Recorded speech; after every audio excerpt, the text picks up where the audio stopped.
Tell him to speak to you this morning. We have not come unto man, but we have come unto our Father, who sees all things and knows all things, the deep things of the heart. Tell him to speak to you.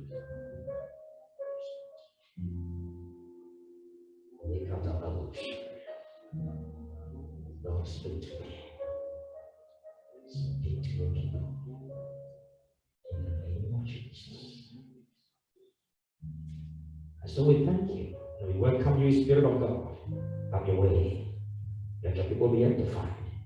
And let your name be glorified. In Jesus' name. Amen. Oh, amen. Amen. We thank God this morning. I thank God for the privilege to be here with us. And I thank the leadership for the opportunity to share the word of God with us this morning. The word the Lord laid on my heart is captioned, do you know your God? It is interesting when we have in the Bible studies, some of the discussions were resonating with me, and I said, the Lord is here. He has a plan. Hallelujah. Amen. Do you know your God? You can put it in a different context. How well do you know your God? But do you know your God? Let's read something from the book of John chapter 10, verse 14. John 10, verse 14.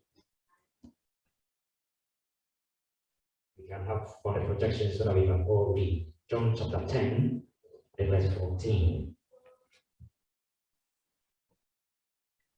Okay. Jesus said, I am a good shepherd and know my sheep, and am known of mine. Hallelujah.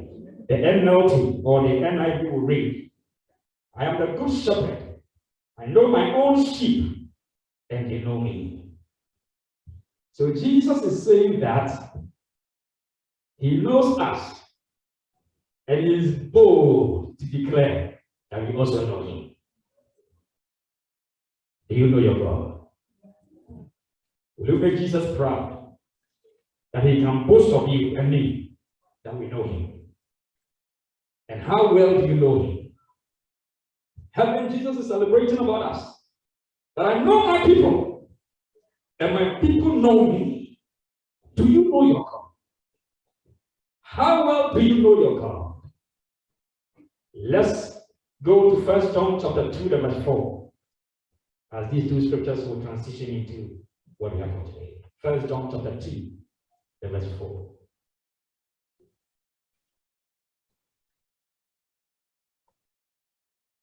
The man who says, I know him, but does not do what he commands is a liar, and the truth is not in him. Amen.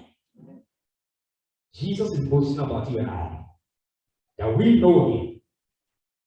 And the Bible is also telling us that any man who says, I know him, if we should ask this morning, how many of us know Jesus? We will tell from different perspectives how well we know him. The Bible says, any man that can boldly declare, I know Jesus, yet still, that person does not do what Jesus commands is a liar. And the truth is not in that person. By the grace of God, glory be to Jesus, we will not be liars. Hallelujah. And we will know Jesus from the bowels of death. You will know him as he is. Paul said that I may know him. And the power of resurrection, the Bible said that we will continually grow in the knowledge of his Son. Knowledge is transient, is in stages, in categories. We should move from one level of knowing to the next level. The knowledge you had about Jesus before you came to him shouldn't be the same knowledge. You should still be in the church as of now and operate in or operate by. You need to operate in the levels of the depths of knowledge in God. Hallelujah. Daniel chapter 11, verse 32, the English version, and I read. But the people that do know their God, two things are going to happen to those people. They shall be strong. And not only that, they will be able to do exploit. I looked up the dictionary word for the word exploit, the meaning, and it reads, a daring feat. Something people will actually naturally run away from. You are able to confront that thing, be able to do it, and be successful with it or about it. But the precedence is to those who know their God. You carry on with the maximum strength that comes from God, and then you will be able to do exploits. Hallelujah. Amen. Do you know your God?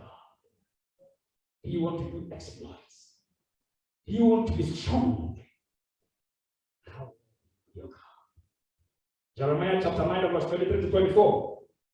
Thus saith the Lord, let not the wise man glory, and that word means boast in his wisdom.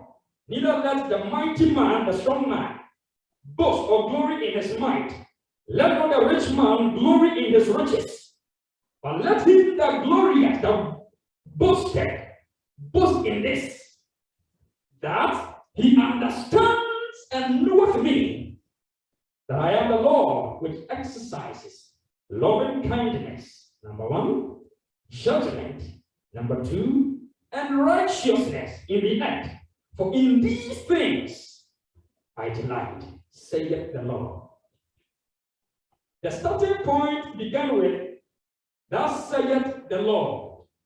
It ended with, saith the Lord. Meaning God is putting emphasis. Every time you read the scriptures and see, behold, and behold, like twice of it, Jesus is placing an emphasis on the statement he's making. Verily, verily, I say unto you, meaning that truthfully, truthfully. But I was thinking truthfully should be one. But he said that truthfully, truthfully, meaning that there is an emphasis on the statement.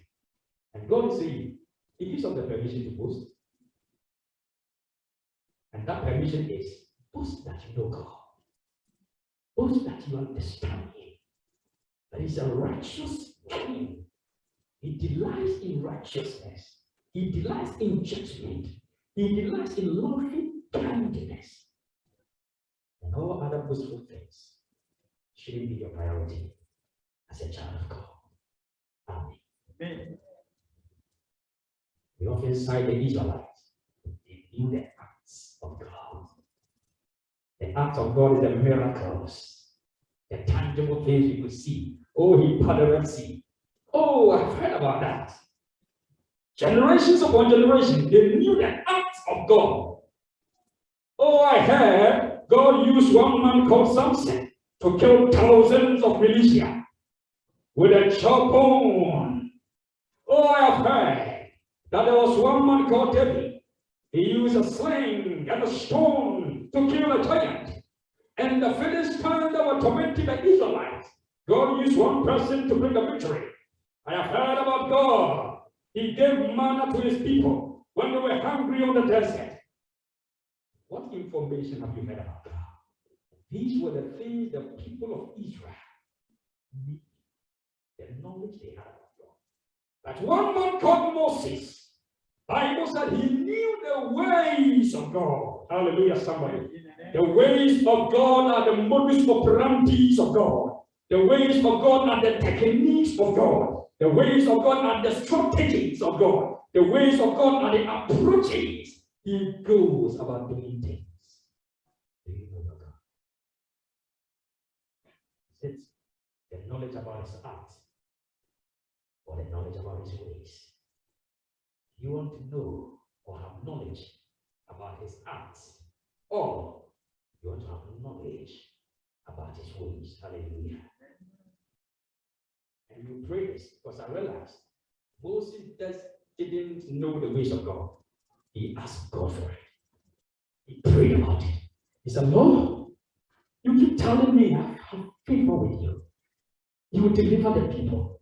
But if indeed I have favor with you, then Lord, let me see your ways. Show me your ways. He dared God and asked God for him to show him his ways. It tells us the intimacy and the willingness, the eagerness that he wanted to know God. Because, brethren, there are depths with God. Moses desired to know the ways of God. It comes with a desire. Amen. Deuteronomy chapter 29, verse 20, the Bible says, let me tell you, God has secrets. God, he has secrets. And the Bible says the secret of the Lord is left to him. But the things he has allowed us to see are those he wants us to know. So God has secrets. Deuteronomy 29, verse 29. And Proverbs chapter 25, verse 2, talks of who does he reveal his secrets to? The secret of the Lord belongs to people who fear him. And Bible said, it is to the king's glory to search for the secret, but it is to the glory of God to conceal them. So why do God keep secret? It is in his own glory. And it's the glory of kings to search for those secrets. And that's what Jesus said, for it is given unto us to know the secrets, the mysteries of the kingdom. Brethren, they are secrets with God. How well do you know your God? Do you really know your God? Do you want to know your God? Do you want to know his acts or just his ways? They are secrets. Consequences of not knowing God. I have 3 submissions. Hosea 4 says, for the lack of knowledge, my people are what? Destroyed. The opposite of knowledge we could say ignorance. If you have ignorance, you are not ready to learn about God. Say, my own people are destroyed for the lack of it, of knowledge. 2 Corinthians chapter 2, verse 11. Bible says, lest Satan has an advantage over us because we are not ignorant of his devices. Satan has devices. And when you are ignorant about his devices, he can have an advantage over you. How much more having knowledge about your God? I don't know how many of us watched a video that was circulating on social media this week. And I don't know how true it is, but a witch that, I don't know how to describe her. She vanished on a broom. And she entered one person's house in the night. That was what the CCTV camera was showing. And she was performing her magics. And the people were asleep. She just lifted her hands and she vanished into the house. She came back with an item. People are saying it might be a bit in a small box. She performed her incantations. And then she went back, vanished, and put that in there, and came back. So the moment she dropped her broomstick, the one, I don't know whether it's a flight or aeroplane or whatever, she did some incantation before she left her car. And when she finished everything, she came back to it, performed the same incantations, and she vanished. That's what the CCTV camera captured. I wish I could have shown it to you for you to see how real it was. We are not ignorant. Whether it is this video or not, it happened in the scriptures. When God told Moses to put down his staff, and his staff was able to birth snakes, the magicians of Pharaoh did the same thing. Is somebody here with me this one? When it came to a point that the Israelites were defeating their enemies, Bible said the king of, I think Ammon or Media, whatever, he killed his own son on the wall, splashed the blood on the wall, and the battle turned against Israel. Child of God, there are things that are happening. But the question is, how well do you know your God? For they that know their God will walk strong and do exploit. When we were watching the video, I said this witch does not even have the audacity to come near our surroundings. Why? The Bible said, I will command my angels to keep watch over you. They will carry you with their palms, lest you dash your foot against the stone. Hallelujah, somebody. Bible said, an angel of the Lord encamped round about them that fear God, and they deliver them from trouble. If this witch happened to be in some of us house, the angel of the Lord should have slapped her long time before she performed her magics. But the question is, how well do you know your God? In the spirit realm, it operates by knowledge.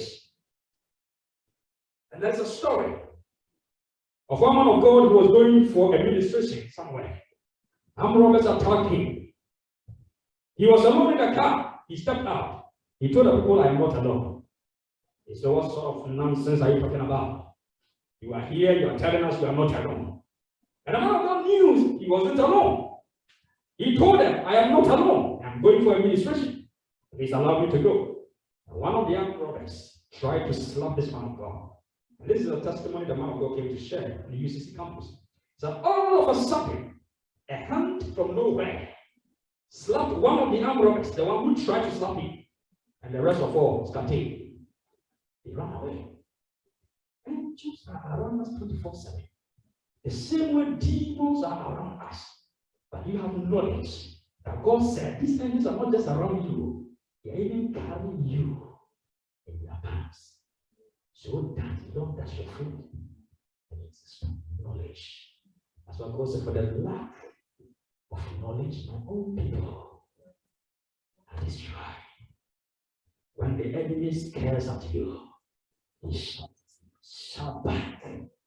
We are seated with Christ in heavenly places, far above principalities. And this should be a wake-up call. That when we are even asleep, these are the things that happen, whether we like it or yes. I will say we are killed all day long. We are counted as if for the slaughter. But in all this, we are more than conquerors through him who has loved us. Hallelujah. Don't take things for granted. Things are happening behind the scenes. God fights our unseen battles. And because we can't see with our physical eye, we take it for granted.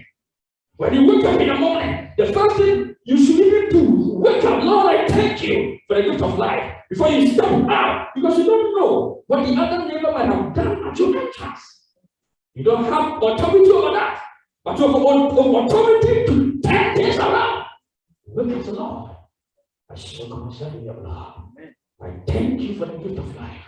If I'm alive today, that means you made it possible for me to enjoy the day. For this is the day you have made. I shall rejoice and be glad in it. And step out boldly. No matter whatever it is at your entrance, you step over it. Bible says you trample on scorpions, the serpents, the dragon, you trample them underfoot, and nothing shall by any means hurt us. In the name of Jesus. How well do you know your God? Knowledge. Knowledge. Knowledge. If you don't have knowledge, Satan can have an advantage. The third thing, consequence of ignorance or lack of knowledge about your God. God allows you to be ignorant. 1 Corinthians chapter 14, verse 48. The Bible says, let him that is ignorant be ignorant. God is saying, let him that wants to be ignorant. Ignorant. He gives you the permission. So he doesn't force you to grow in knowledge of him. If you choose, he allows you. But I believe you will not choose to be ignorant in the things of God. Hallelujah. Benefits of knowing God or growing in his knowledge. John chapter 17, verse 3. Let's read this one. John 17, verse 3.